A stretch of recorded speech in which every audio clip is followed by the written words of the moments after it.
Sige.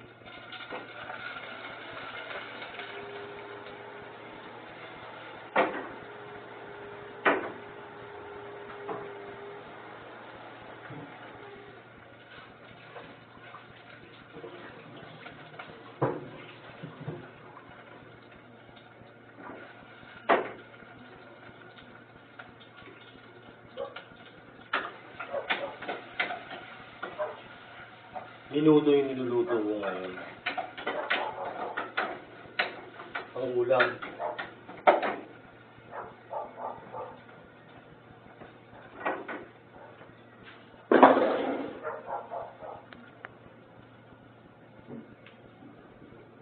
Medyo okay na yung sibuyas, bawang, tsaka yung bell pepper. Pwede nyo nang ilagay itong baboy. Para lumambot.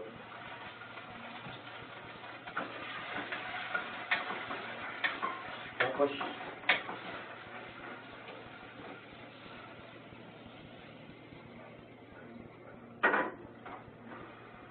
medium lang yun para ilagay mo po.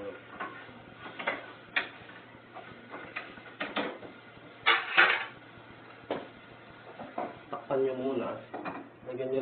Lagyan nyo kahit konting tubig.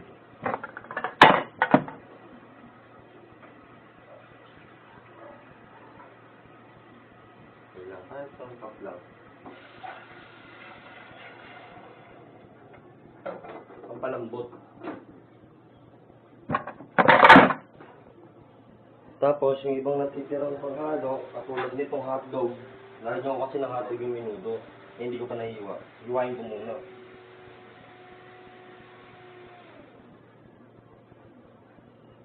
Sarap kasi nilalagyan ng hotdog yung minuto. Alam mo yun?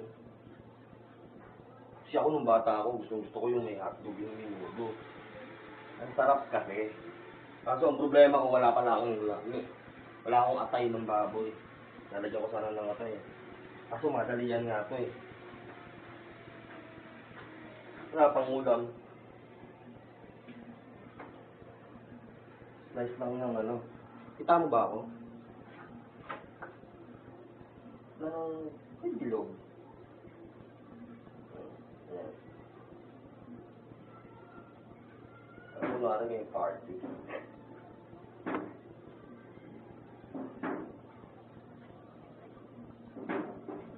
Sabi mo muna.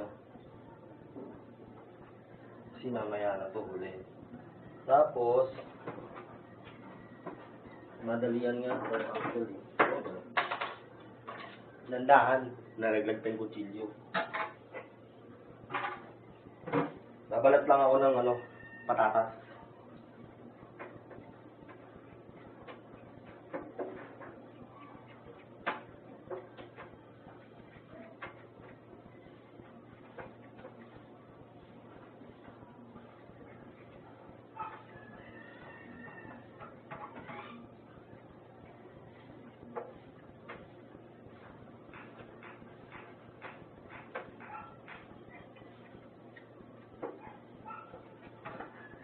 Pause ko muna.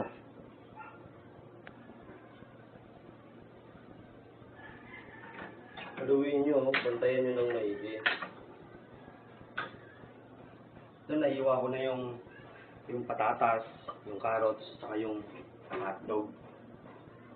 Ang inaantay ko na lang ngayon, bali, lumambot yung baboy. Okay? Siguro mga 10 minutes. 10 minutes. So, pwede na, 10 minutes.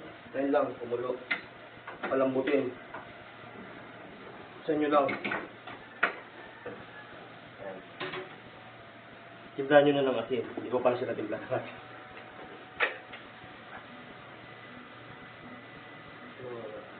Ang pagtimpla, depende sa panlasa nyo.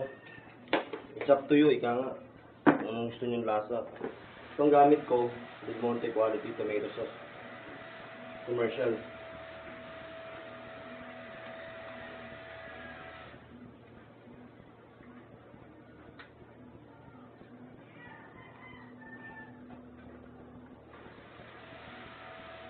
Mamaya pa yan, hindi mo pwede ilagay. Ilusong ko lang. Okay, tingnan nyo.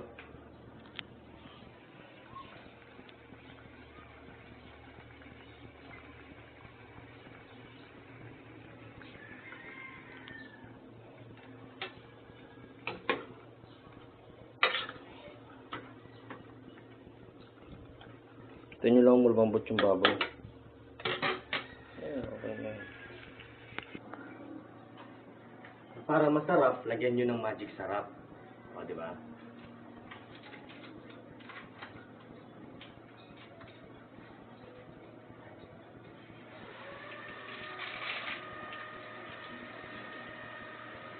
Siya na yung magsisilbing ang lasa. Ngayon, pwede nyo na ilagay yung patatas after 15 minutes. 15 minutes. Malambot na yung baboy. Yung carrots mamaya na. Mas madali siyang lumambot.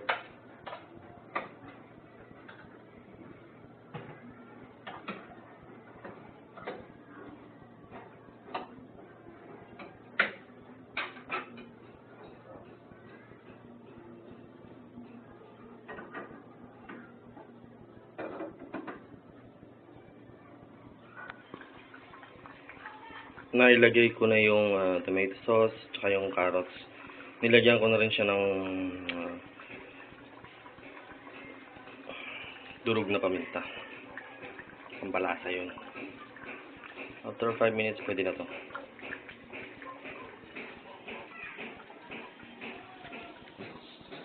Enjoy. Ito na yung finished product ko.